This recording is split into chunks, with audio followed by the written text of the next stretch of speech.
Hi hello నమస్తే welcome to holistic Telugu channel. Already లైవ్లో చెప్పారు కదండి, డిఎంఎం2 ఎగ్జామ్ ఉందని చెప్పేసి కర్వ్డ్ బీమ్లో మనకి క్రేన్ హుక్ ప్రాబ్లం చెప్పమని చెప్పేసి. క్రేన్ హుక్లో నేను ఇక్కడ ట్రెప్జాయిడల్ క్రాస్ సెక్షన్ అయితే తీసుకుంటున్నానండి. As shown in figure, determine the maximum load to be carried by the hook if the working stress is 1.50 into 10 to the power of 5 Newton per mm square అనమాట. ఇక్కడ మనకి ట్రెప్జాయిడల్ section ఇచ్చాడు, ఇక్కడ hook అనేది ఇచ్చాడు.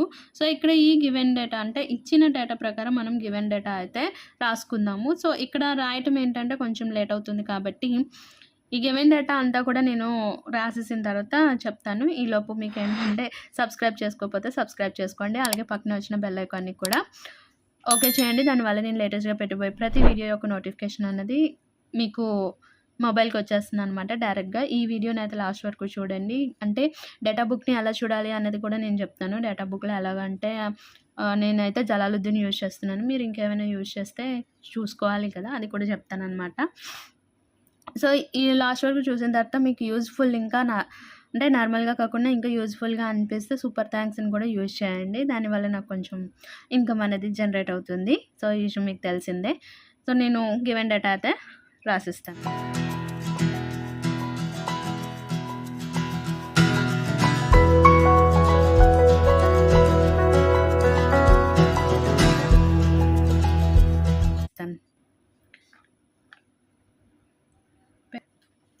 So given data రాసేస్తే మనకి ఇచ్చిన data ప్రకారం నేను inner radius RI equal to 50 mm, outer radius R0 equal 90 and with of the inner end BI equal to 30 and with of the outer end B0 equal 15 mm and depth ఇక్కడికి వచ్చేసరికి H equal to D1 plus D2 and working stress equal to 1.50 into 10 to the power of 5 Newton per mm square అని ఇచ్చాడు. So నేను ఇక్కడ use చేస్తున్నది ఏంటంటే జలాలుద్దీన్ అండి, ఓకేనా. డేటా బుక్ మనకి ఇక్కడ తెలియలేనప్పుడు మనకి ఇక్కడ ఇస్తారు. మనకి ఇక్కడ యూనిట్ పేరేంటి, డిజైన్ ఆఫ్ కర్వేచర్ బీమ్స్ కదా.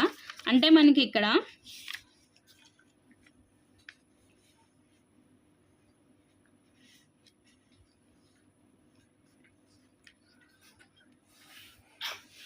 చూసారా, ఇక్కడ స్ట్రెసెస్ అండ్ స్ట్రైన్ రిలేషన్స్లో మనకి ఏంటి కావాలి, value of RN, or curved beams కావాలి, ఓకే కదా. కర్వ్డ్ బీమ్స్, ఈ కర్వ్డ్ బీమ్స్ ఎందులో ఉంటాయి, స్ట్రెసెస్ అండ్ స్ట్రైన్ రిలేషన్స్లో ఉంటాయి. అది పేజ్ నెంబర్ మీరు తీసుకుంటారు, ఓకేనా, 4.29. సో మనకి ఇక్కడ 4.29 ఇక్కడ చూస్తున్నారు కదా. సో ఇక్కడ డిఫరెంట్ సెక్షన్స్ అనేవి ఉంటాయన్నమాట. ఇక్కడ రెక్టాంగులర్, సర్క్యులర్, ట్రిపజియం, అలాగే మనకి ఏంటంటే triangle, hollow rectangle, TI sections అని. సో దీని ప్రకారం మనం ఏం చేస్తాము, ప్రాబ్లం అనేది సాల్వ్ చేసుకోవాలి, ఓకేనండి. మీకు కూడా సేమ్ అలానే అంటే వేరే డేటా బుక్, వేరే ఆథర్ డేటా బుక్ చూసుకుంటే కనుక ఈ కర్వేచర్ బీమ్స్లో అంటే కర్వ్డ్ బీమ్లో మీరు చూసుకుంటే మీకు ఇది ఫార్ములాస్ అన్నవి కనిపిస్తాయి. దీనికన్నా ముందు ఏంటంటే మనకి ఫార్ములాస్ తెలియాలి అనుకుంటే ఇక్కడ చూసారు కదా కర్వ్డ్ బీమ్. ఈ కర్వ్డ్ బీమ్ పేజ్ నెంబర్ ఏంటంటే 4.10. ఎవరైతే జలాలుద్దీన్ ఫాలో అవుతున్నారో దీనికి సంబంధించి ఫార్ములాస్ మనకి ఇక్కడ ఉంటాయి అన్నమాట, ఓకేనండి. సో Y0 అలాగే YI. సో ఓకేనా, ఇప్పుడు మనం ప్రాబ్లం అయితే చేద్దాము. సో ఇక్కడ మనకి వర్కింగ్ స్ట్రెస్ అనేది ఇచ్చేసాడు కాబట్టి మనం ఫస్ట్ ఏంటి కనుక్కోవాలి, మనకి డెప్త్ అన్నది కనుక్కోవాలి. ఎందుకంటే D1 D2 H అన్నది మనకి కావాలి. ఫస్ట్ మనం డేటా బుక్లో చూసుకుంటే డేటా బుక్ ప్రకారం మనం చూద్దామండి, ఫార్ములా అయితే రాసుకుందాము. సో దీనికి మనకి ఏంటంటే RN అన్నది ఫైండ్ అవుట్ చేయాలి.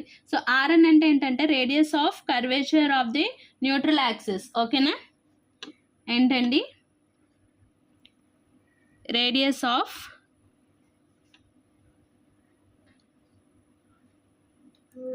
curvature of the neutral axis. So దాన్ని మనం ఏమిటంటాం, RN అంటాం. RN ఫార్ములా అన్నది ఒకసారి రాసుకుందాం. BI plus B0 by 2 into H by BI R0 minus B0 RI by H into log E R0 by RI minus BI minus B naught. ఓకేనండి. So ఇది formula. So ఇక్కడ మనకి BI B not అన్నీ తెలుసు, but H ఒక్కటే మనకి తెలీదు. ఈ హెచ్ని ఇప్పుడు మనం ఫైండ్ అవుట్ చేయాలి. ఈ హెచ్ ఎలా వస్తుంది అంటే మనకి d1 ప్లస్ d2.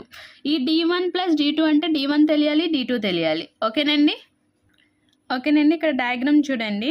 ఇది బి నాట్ బిఐ, ఇది హెచ్, ఇది మనం ఫైండ్ అవుట్ చేయాలి. ఈ హెచ్లో d2 and d1 eccentricity. So మనకి ఇక్కడ మనకి ఇచ్చిన డేటాలో ఎక్కడ కూడా ఈ ఎసెంట్రిసిటీ అన్నది పాయింట్ అవుట్ చేయలేదు కాబట్టి మనం ఇప్పుడు d2 d1 అన్నది ఫైండ్ అవుట్ చేయాలి. ఇక్కడ ఆర్ఐ అండ్ లాస్ట్లో ఆర్ నాట్ ఇది మనం ఇస్తారు. ఆర్ అన్నది మనం ఫైండ్ అవుట్ చేయాలి. ఆల్రెడీ ఆర్ఎన్కి ఫార్ములా ఎలా తీసుకున్నామో చూసాము. సో ఇప్పుడు మనకి d1 d2కి మనకి ఫార్ములాస్ అన్నవి కావాలి. సో నేను మీకు ఇక్కడ చెప్పాను కదండి, దీన్నే d2నే మనం ఏంటంటాము y0, దీన్ని d1ని yi అంటాము. ఓకేనా, d0 di. సో దీనికి ఫార్ములాస్ నేను పేజ్ నెంబర్ 4.10 అని చెప్పాను కదా, సో అందులో ఉన్నాయి చూడండి. So yi distance from the neutral axis to the inside fibre rn minus ri. ఓకేనా, అలాగే మనకి y0 కూడా distance from neutral axis to out side fibre r0 minus rn. So మనకి ఈ ఫార్ములాస్ అనేవి యూజ్ అవుతాయి అన్నమాట ఇప్పుడు ఫైండ్ అవుట్ చేయడానికి. సో అది నేను రాసుకుంటాను. సో ఓకే, ఇక్కడ మనకి నేను రాసుకున్నాను ఆ ఫార్ములాస్ నుంచి చూసి. సో yi అంటేనే మనకి ఏంటండి d1, సో y0 అంటేనే మనకి d2. ఓకే, మనకి rn ఎంత తెలుసు, మనకి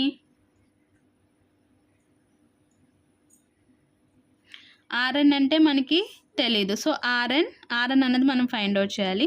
సో ri ఎంత ఇచ్చాడు, మనకి 50 ఇచ్చాడు. ఓకే, r0 అన్నది ఎంత ఇచ్చాడండి, మనకి r0 90 ఇచ్చాడు. rn అన్నది తెలీదు. ఓకే, మనం ఇప్పుడు మనకి హెచ్ అన్నది కావాలి. హెచ్ అంటే ఏంటి formula d1 plus d2. So d1 plus d2 అంటే మనకి d1 ఎంత ఇచ్చాడు, rn మైనస్ 50 వచ్చింది మనకి, plus 90 minus rn. So rn cancel. So 90లో నుంచి 50 తీస్తే మనకి ఎంత వచ్చిందండి, 40 mm అన్నది వచ్చింది. హెచ్ అన్నది ఇలా వచ్చింది. సో మనం ఆల్రెడీ నేను ఫార్ములా అన్నది రాసుకున్నాను కదా, ఏంటి అది, radius of curvature of the neutral axis. So rn equal to మనకి ఫార్ములా ఏంటండి, bi plus b0/2 into H by bi r0 minus b0 ri divided by h and log e r0 by ri minus bi minus b0. Okay, మనం ఇప్పుడు ఫార్ములాస్లో values అన్నిటిని వేద్దాము.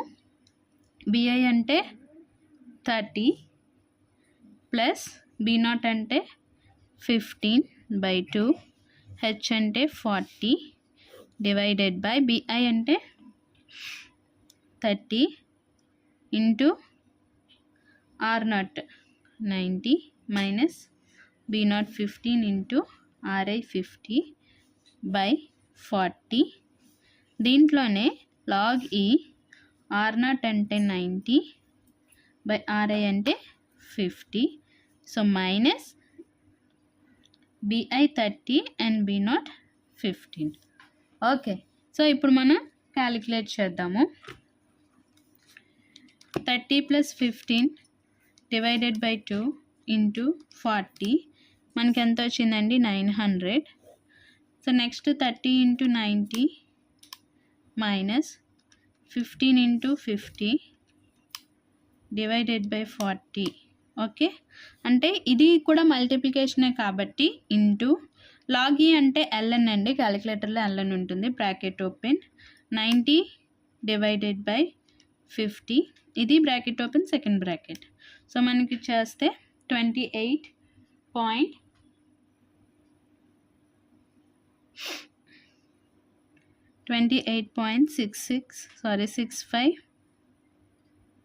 4,999 అనేది వచ్చింది. So minus 15, so minus 15, so 13 point అంతా వచ్చింది. So 900 divided by answer చేస్తే నాకు 65.9 అన్నది వచ్చిందండి. చూస్తున్నారు కదా, 65.911 అన్నది వచ్చింది. So MM. ఓకే, నేను ఇక్కడ డైరెక్ట్గా చేసేసాను. మీరు డైరెక్ట్గా కాకుండా ఈ వాల్యూని ఒకలా చేస్తే ఈ వాల్యూ వచ్చిన తర్వాత దీంతో మల్టిప్లై చేస్తే మీకు ఇక్కడ డెసిమల్స్ అనేవి చేంజ్ అవుతాయి, కానీ ప్రాసెస్ మాత్రం ఒకటే. ఓకేనా? మీరు లేదు ఇండివిజువల్గా చేస్తాను అంటే మనకి ఏమవుతుంది, 48 అంటే నేను ఇక్కడ చేస్తున్నాను అంటే ఈ స్టెప్కి 900 డివైడెడ్ బై ఎంత వచ్చింది మనకి 48.75 ఇంటూ మనకి ln 90 డివైడెడ్ బై 50 చేస్తే మనకు ఎంత వచ్చింది ఇది కదా, ఇంటూ మనకి ఎంత వచ్చింది 48.75ని మల్టిప్లై చేస్తే నాకు 25.654119 వచ్చింది. ఓకేనా? దాంట్లో నుంచి మళ్ళీ -15 చేస్తే సేమ్ 30నే. ఓకే, సో ఇలా కొంచెం మీరు చేంజ్ చేసిన డెసిమల్స్లో మీకు చేంజ్ అవుతుంది, అంత మించి ఏమి చేంజ్ అవ్వదు. సో ఇప్పుడు ఆర్ఎన్ వాల్యూని మనం ఫైండ్ అవుట్ చేసాం. సో ఆర్ఎన్ వాల్యూ ఎంత వచ్చిందండి మనకి 65.911 mm అనేది వచ్చింది. దీని తర్వాత మనం ఏం ఫైండ్ అవుట్ చేయాలి, ఆర్ అనేది ఫైండ్ అవుట్ చేయాలి. సో ఆర్ అంటే ఏంటండి, radius curvature of the centroidal axis.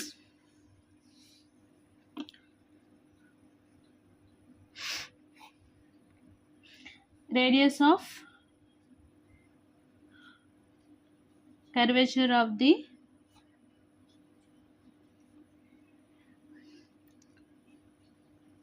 centroidal axis. So ఇది కూడా ఎక్కడ ఉంటుంది ఆర్కి ఫార్ములా అంటే ఆర్ఎన్ కిందే మనకి ఆర్కి ఫార్ములా అన్నది ఉంటుందండి.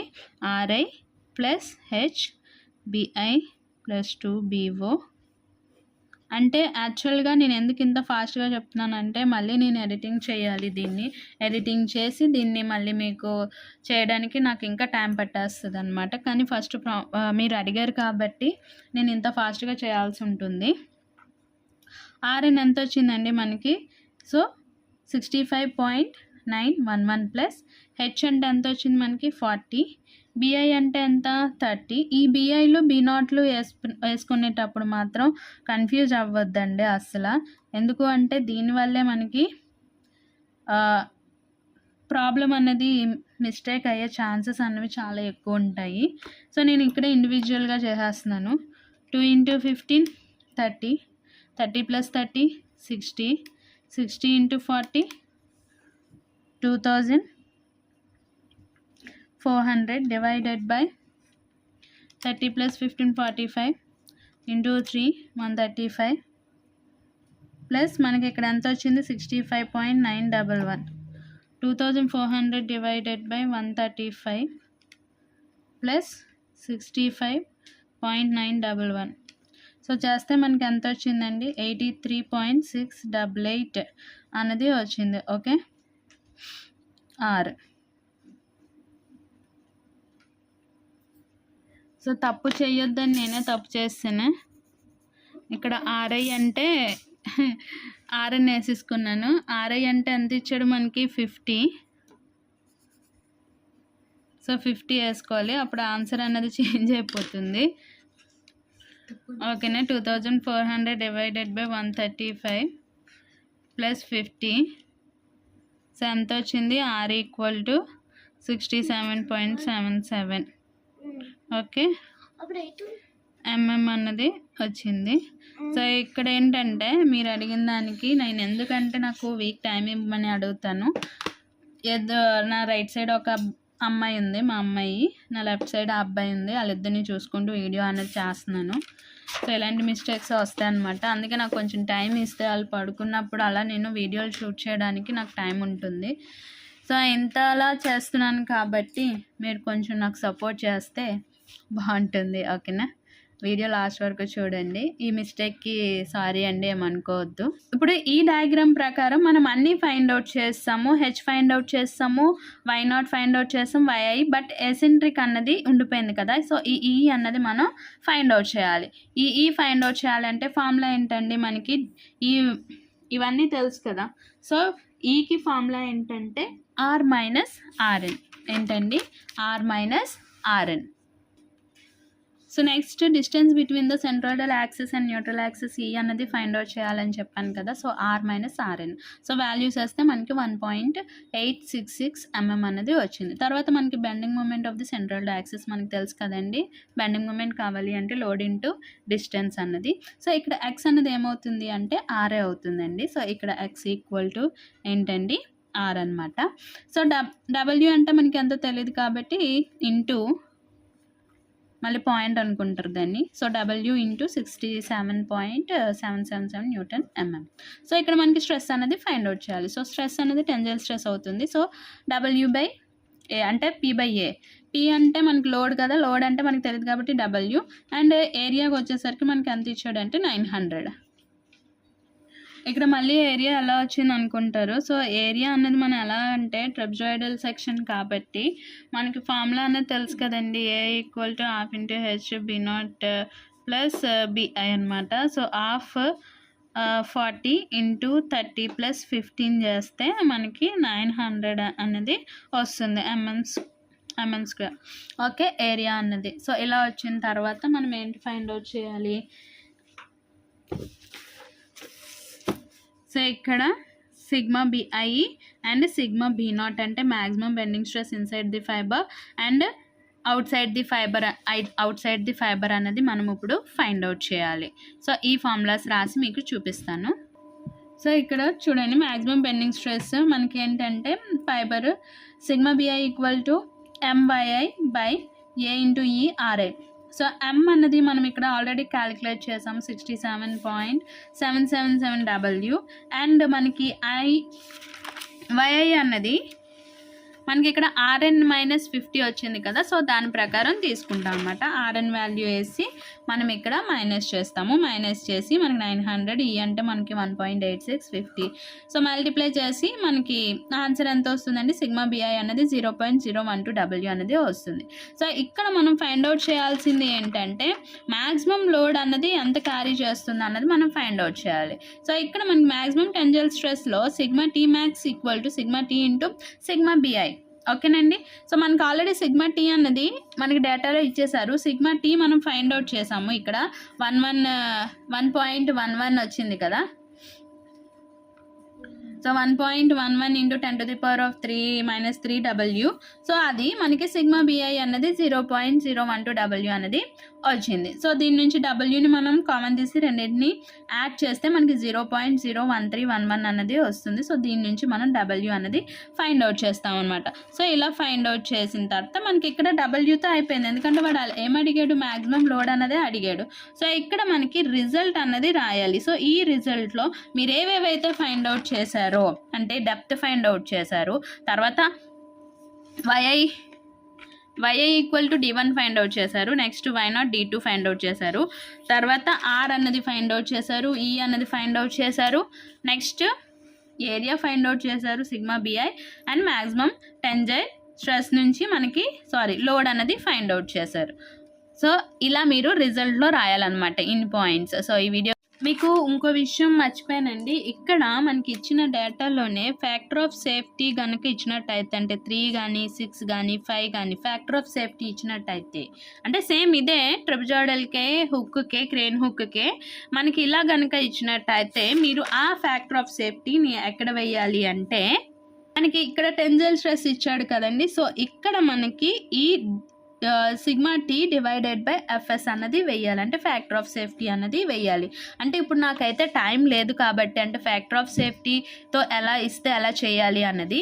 నెక్స్ట్ ఇంకొక విషయం ఏంటంటే మనకి రిపీటెడ్గా అడిగేది ట్రెప్జాయిడ్ అడుగుతున్నాడు, అలాగే మనకి టీ సెక్షన్ అన్నది అడుగుతున్నాడు, అలాగే ఐ సెక్షన్ అన్నది అడుగుతున్నాడు. ఏంటండి టీ సెక్షన్, ఐ సెక్షన్.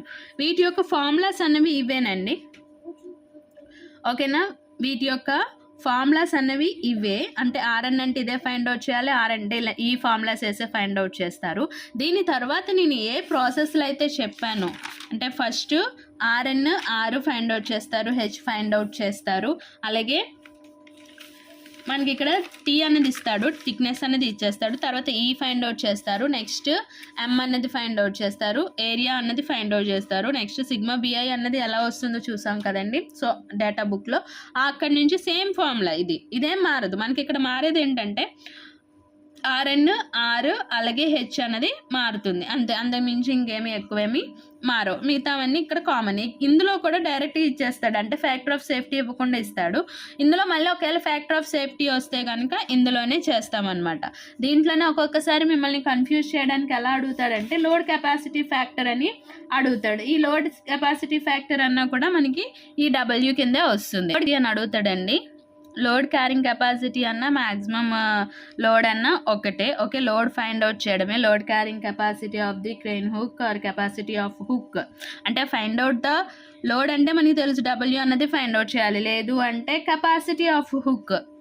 ఓకేనా, కెపాసిటీ ఆఫ్ హుక్ అన్న మనం ఏంటి ఫైండ్ అవుట్ చేయాలండి, డబ్ల్యూ అన్నది ఫైండ్ అవుట్ చేయాలి. దీని నుంచి ట్రెపెజాయిడల్ ఒక క్రాస్ సెక్షన్ వస్తుంది. నెక్స్ట్ టీ అన్నది అంటే ఛాన్సెస్ నేను చెప్తున్నానండి. ఓకేనా, మీరు ఈ సెక్షన్స్ అన్నవి ఫైండ్ అవుట్ చేస్తే అంటే మీరు ప్రాక్టీస్ చేస్తే సరిపోతుంది. ఈ ఒక్క వీడియో ఎందుకు అంటే మనకి రేపే ఎగ్జామ్ అంటున్నారు కాబట్టి నేను ఫర్దర్గా వీడియోస్ అనేవి చేస్తున్నప్పుడు నీట్గా అయితే చెప్పడానికి ట్రై చేస్తాను. ఓకేనండి, ఈ వీడియో కనుక నచ్చినట్టయితే లైక్ చేయండి. మ్యాక్సిమం మర్చిపోవద్దండి ఫ్యాక్టర్ ఆఫ్ సేఫ్టీ ఇస్తే ఎలా చేయాలి, ఫ్యాక్టర్ ఆఫ్ సేఫ్టీ ఇవ్వకపోతే ఎలా చేయాలి అన్నది. ఓకే, ఫ్యాక్టర్ ఆఫ్ సేఫ్టీ వస్తే మ్యాక్సిమం టెన్సైల్ స్ట్రెస్ దగ్గర ఇక్కడ మనకి ఇచ్చిన గివెన్ స్ట్రెస్ పైనే మనం వేస్తామండి. ఫైండ్ అవుట్ చేయాల్సిన స్ట్రెస్లో వెయ్యము. ఓకేనా, ఓకే, మనకి ఇచ్చిన స్ట్రెస్ కిందే మనకి ఫ్యాక్టర్ ఆఫ్ సేఫ్టీని మనం ఫైండ్ అవుట్ వేసి డివైడ్ చేసి ఆ వాల్యూతో మనం క్యాలిక్యులేషన్ అనేది చేస్తాము. ఇదొక్కటి గుర్తుపెట్టుకోండి, ఎందుకంటే నాకు టైం లేక నేను చెప్పటం లేదు. ఓకేనా, నా ప్రాబ్లమ్ని కూడా మీరు అర్థం చేసుకుంటారని వినవించుకుంటూ ఈ వీడియోని ఇంతటితో అయితే క్లోజ్ చేస్తున్నాను. సో ఈ వీడియో కనుక నచ్చినట్టయితే లైక్ చేయండి, షేర్ చేయండి, అలాగే మన ఛానల్ని సబ్స్క్రైబ్ చేసుకోండి. Thank you for watching. ఇంకా బాగా నచ్చినట్టయితే ఇంకా సపోర్ట్ చేయాలనుకుంటే please use the super thanks. Thank you for watching.